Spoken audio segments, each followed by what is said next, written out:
The $20 bill was still spinning on the marble floor when Emily Parker made her decision.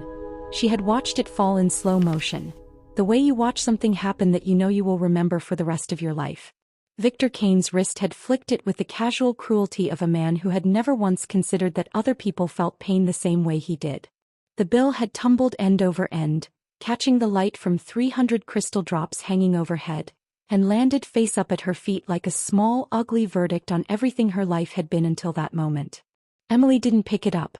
She stood in the ballroom of the Imperial Crown Hotel, the most expensive room in the most expensive building in the city, wearing a white service uniform that her mother had ironed that morning at 5 a.m. She was 18 years old. She had never owned anything worth more than $50. And every single person in that room was watching her. She had spent years being invisible in places like this. Not tonight. Victor Kane was already turning back to his guests, already reaching for his champagne flute, already moving on to the next moment the way men like him always did, without ever looking back at the wreckage they left behind. He had tossed the bill as a joke. A performance for the 300 people who laughed at his jokes because their fortunes depended on his goodwill. That was how Victor operated. He didn't just want wealth. He wanted witnesses. But something made him pause. Maybe it was the silence. In a room that had been buzzing with laughter and clinking glasses, the quiet came fast and hard, like a door slamming shut. Victor turned back slowly, champagne still in hand, and found Emily exactly where he had left her. Standing still. Eyes level. The $20 bill untouched on the floor between them. Victor's smile tightened at the corners. Something wrong. Emily said nothing. The silence stretched another 3 seconds. One of Victor's business partners, a heavy-set man named Gerald Fitch, let out a low chuckle from across the table. Maybe she plays chess. He nodded at the glass case mounted on the far wall, Victor's prized possession, a handcrafted chessboard built from Ethiopian rosewood and Brazilian ivory, commissioned by a Swiss artisan and appraised at over $100,000. It sat behind tempered glass like a museum exhibit, lit from below by soft amber light. Victor's eyes moved from the girl to the board. Something shifted in his expression. Not kindness. Something hungrier than that. An audience. A victim. A chance to perform. His favorite combination. He set down the champagne glass with a small, decisive click. "Fine," Victor announced, loud enough for the whole room. "If the waitress's daughter can beat me at chess." He let that hang, let the absurdity of it ripple across the crowd before continuing. "I'll give her $5 million. The gasp that followed came from 300 people at once. Sounded like something breaking. "And if she loses," Victor added, his voice dropping into something quieter and more dangerous, "she and her mother pack their things and leave this hotel tonight. Permanently." The crowd shifted. People leaned toward each other. Phones came halfway out of jacket pockets and evening bags. At the back of the room, near the service entrance, Linda Parker pressed one hand flat against her sternum and pushed forward through the guests until she reached her daughter's side. "Mr. Kane." Linda's voice was steady but her eyes were not. "Please. She's just a girl. She's never even." "Mom." Emily's hand found her mother's arm. The touch was gentle. The grip was not. "It's okay." Linda searched her daughter's face for fear and found none. That frightened her more than anything else. Emily looked at Victor Kane across the gleaming expanse of the ballroom floor. "I'll play," she said. What happened in the next 45 seconds would be discussed in chess circles, boardrooms and courtrooms for years to come. Victor Kane had the board removed from its case by 2 staff members wearing white gloves. It was placed on a round table near the center of the room. Guests pressed in from all sides. Phones rose above heads. Someone in the crowd opened a live stream. Somewhere in New York, in London, in Tokyo, people who had never heard of Emily Parker were beginning to watch. Emily sat down across from Victor and placed her hands flat on the table. Victor took white. He opened with e4, king's pawn, 2 squares, the most common first move in chess history. Aggressive. Direct. The move of someone who had learned the game at an expensive club and been told he was talented by people who needed him to believe that. Emily's response came before he had finished settling back in his chair. D5. The Scandinavian defense. Old as the game itself. A choice that said, "I'm not afraid of your aggression." Victor raised an eyebrow and pushed forward. E4 takes D5, capturing her pawn. Of course. That was the trap. That was always the move. Take what's offered, show the crowd you're winning, keep the pressure on. Emily took back, queen to d5. Her queen in the center of the board, open, seemingly exposed. Victor smiled. An amateur mistake, he thought. Bring your queen out early, lose it early. He attacked immediately. Knight to c3, threatening her queen. Emily moved her queen back. Queen to a5. Safe. Calm. Deliberate. The crowd watched the back and forth with mild interest. Most of them didn't understand chess. They understood power. And so far Victor looked powerful. He was attacking. He was retreating. That was the story they were reading. But in the room near the front, an older man with silver hair and a perfectly knotted charcoal tie had stopped talking to the woman beside him mid-sentence. His name was Richard Lawson. 30 years ago, Richard Lawson had been the world chess champion. He had held the title for 4 consecutive years. He had played against grandmasters in Moscow and Buenos Aires and Seoul. He had forgotten more about chess than most people would ever know. He was now watching an 18-year-old girl in a waitress uniform with an expression that no one in the room had ever seen on his face before. Absolute, unblinking concentration. Victor played his 4th move, bishop to c4, pointing directly at Emily's king. A classic aggressive setup. Fast development, pressure on the center, eyes on checkmate. The crowd liked that. A few people murmured approval. Emily's hand moved. Move 4, knight to f6. Developing her own piece. Defending. Still playing it safe, Victor thought. Still running. He moved again, his 5th move. He brought his queen out early, mirroring her. Queen to f3. Threatening. Pointing at the vulnerable f7 square near Emily's king. The crowd stirred. That looked dangerous. That looked like winning. Emily studied the board for 3 seconds. That was the longest she had taken. Move 5, her bishop slid into play. Bishop to g4.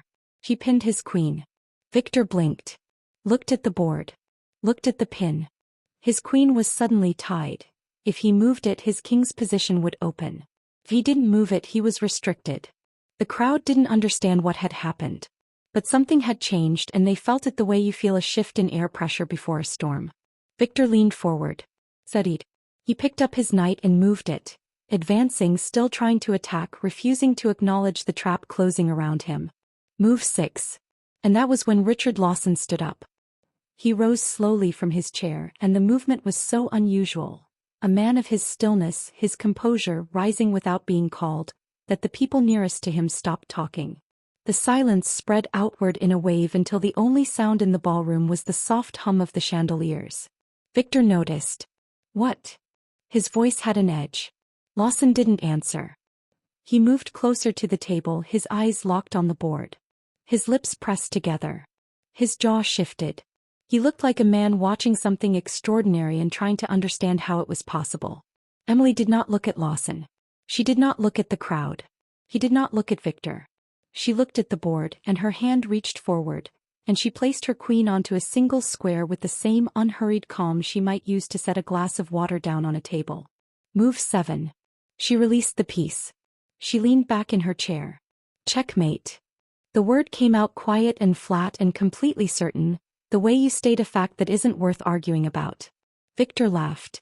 It was the laugh of a man who knows he's being ridiculous but needs the room to see him as confident anyway. He leaned in to look at the board. His laughter faded. He scanned the position. His king, her pieces, every possible move available to him. He looked left. He looked right. He looked at the diagonal, the rank, the file. There was no move. There was no escape. There was no legal play left on the board. 7 moves. In professional chess, checkmate in 7 moves against an aggressive opponent is not a beginner's accident. It is a precisely constructed trap. A sequence that requires the attacker to make predictable choices and the defender to guide them there without revealing the destination. Every one of Victor's moves had felt like his own idea. Every one of them had been Emily's.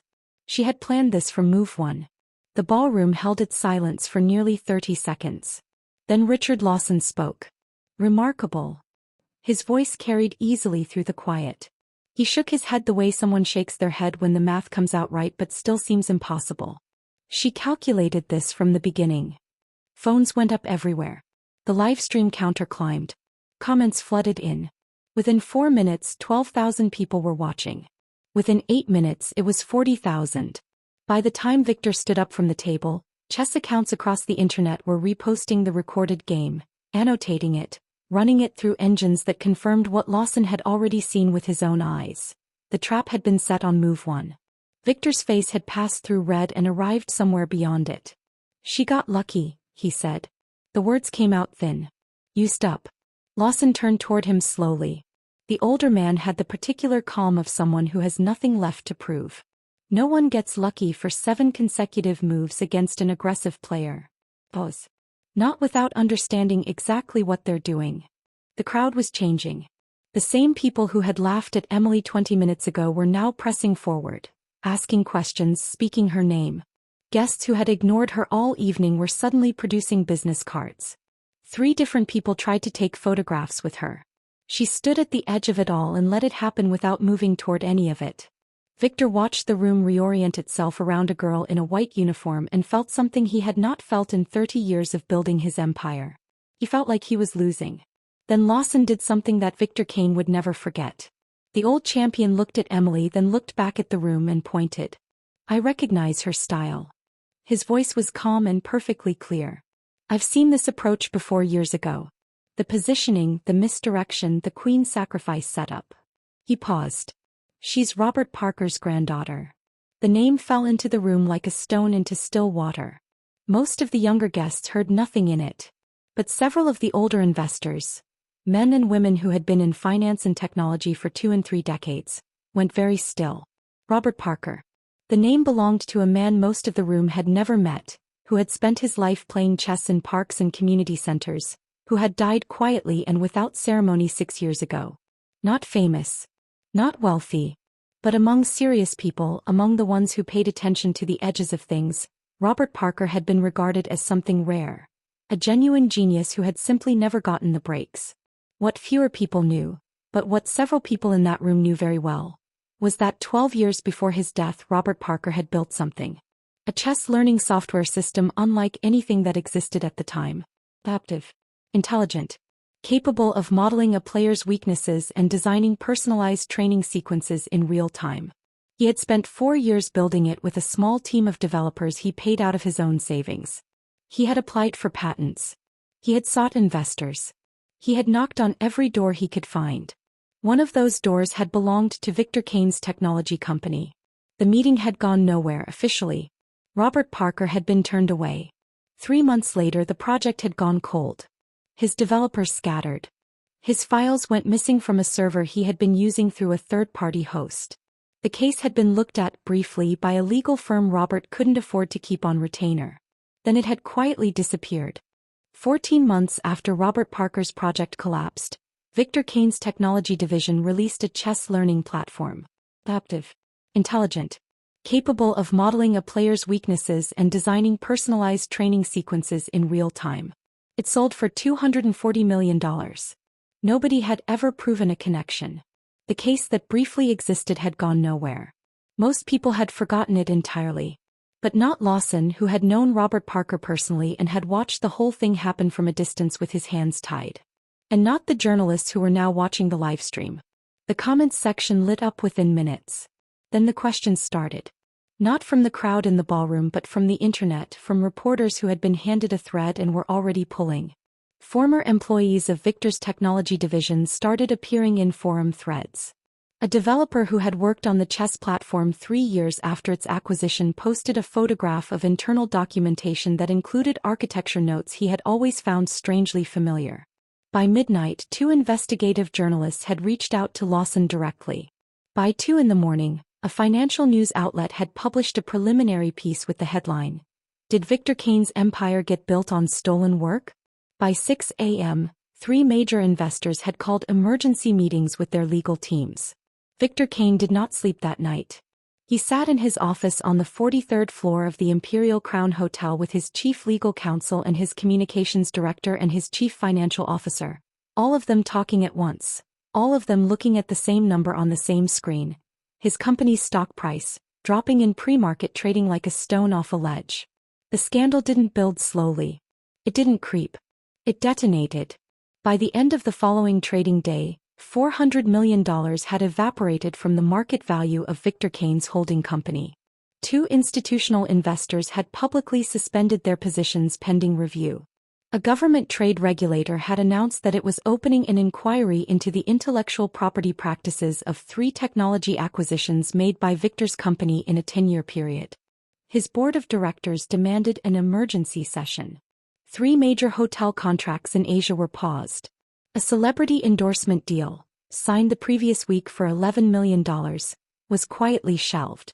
And the livestream, the original game, the 7-move checkmate, it never stopped circulating. Chess enthusiasts, technology reporters, business journalists, social commentators. Everyone had a different angle. Everyone was talking. By the end of the week, the video had been viewed 63 million times. The empire Victor Kane had spent 30 years constructing had begun to come apart in less than 24 hours. All because he couldn't resist humiliating a girl in a white uniform. Late that night, in the empty ballroom, Victor sat alone at the table where the game had been played. The rosewood and ivory board was still there, the pieces exactly as they had been left. His king boxed in. Nowhere to go. He stared at it for a long time without moving. The $5 million check was already prepared. His lawyers had advised against fighting it. In the context of everything else that was falling apart around him, $5 million was not the hill to die on. He signed it without a fight. Without an argument. Without a single word of protest. Because by then it was, as his lawyers had put it with professional restraint, the least of his concerns. Emily came to collect it just before midnight. She was still in her uniform.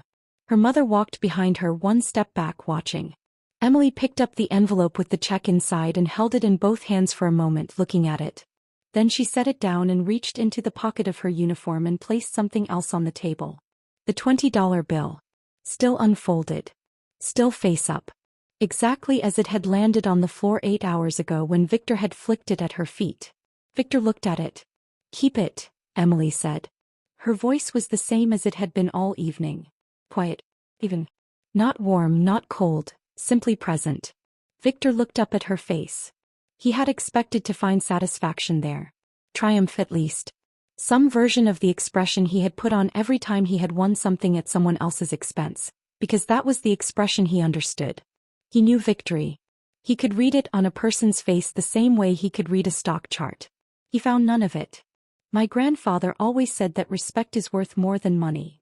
Emily glanced at the chessboard, then at the room around them, the empty chairs, the dimmed chandeliers, the echoes of a party that had turned into something else entirely. "I think tonight proved him right." She picked up the envelope. She turned and walked away. Linda Parker followed her daughter through the door of the ballroom without looking back. Their footsteps faded down the corridor. A door opened and closed, and then there was silence. Victor Kane sat alone with the $20 bill and the chessboard and the particular quality of quiet that only comes after something irreversible has happened. He did not move for a long time. In the months that followed, the investigation into Victor Kane's company expanded in ways his legal team had not anticipated. New documentation surfaced. A former project manager gave a deposition that contradicted the official account.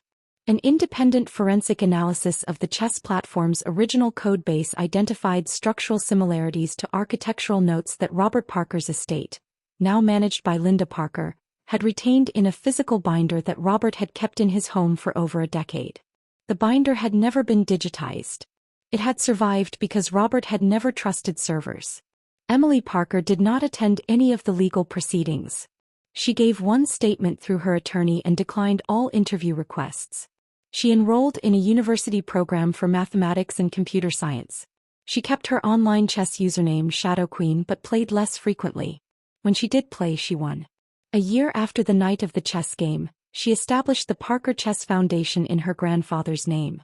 Its mission was specific: to identify talented young chess players from low-income families and provide them with coaching, tournament entry fees, travel support, and scholarships.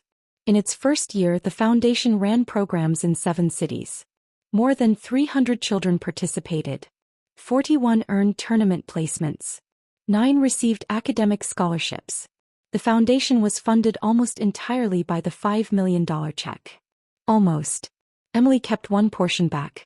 Not much. Enough for something she had decided on the night of the chess game: while sitting across from Victor Kane and watching the trap close around him move by move. She had not yet used it. But she had a plan. Victor Kane's empire did not disappear overnight. Empires rarely do. The investigation dragged on. Some charges were reduced. Some evidence was contested. Lawyers on both sides filed motions and counter-motions, and the whole machinery of litigation ground forward the way it always did. Slowly, expensively, without mercy for anyone involved. He sold the casino first. Then 2 hotels.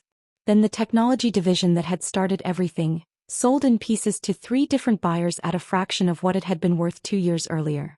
The Imperial Crown Hotel, the building that bore his name, the room where it had all happened, he held on to the longest. Until he couldn't. His office on the 43rd floor was stripped down over the course of 3 days by a moving company. The furniture went to auction. The artwork was crated and sent to storage.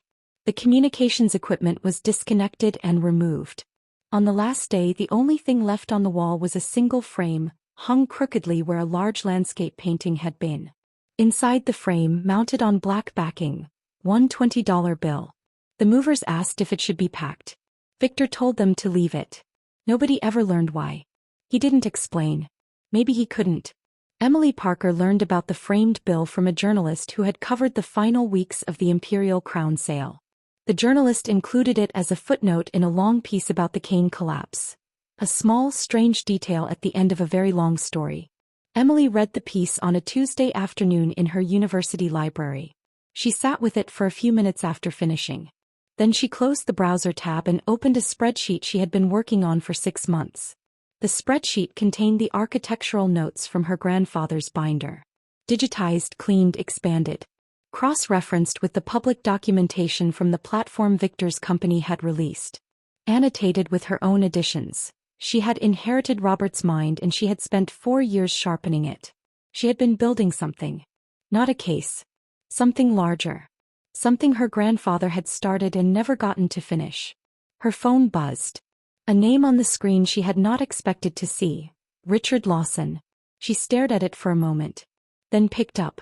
"I've been thinking," Lawson said without greeting, "about what your grandfather was actually trying to build." Emily said nothing. She waited. "The platform they sold," Lawson continued.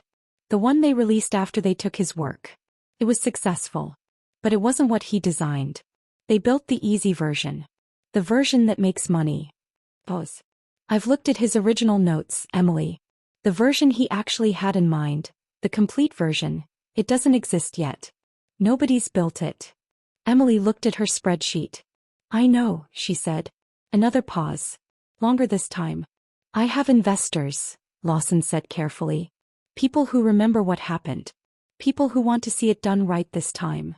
The library was quiet around her. Afternoon light came through tall windows.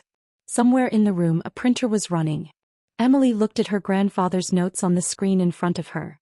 12 years of his work, reconstructed and refined, waiting. In her pocket, her fingers closed around something small. A folded piece of paper she had been carrying for 4 months. The outline of a proposal. One she had written and rewritten and not yet shown to anyone. The question was not whether to move forward. The question was which direction to go from here, and how fast and with whom, and whether she was willing to do what her grandfather had never been able to do. Fight for it every step of the way without backing down, without being turned away quietly, without disappearing. She had 7 moves already mapped. But this game was longer. She hadn't decided yet where it ended.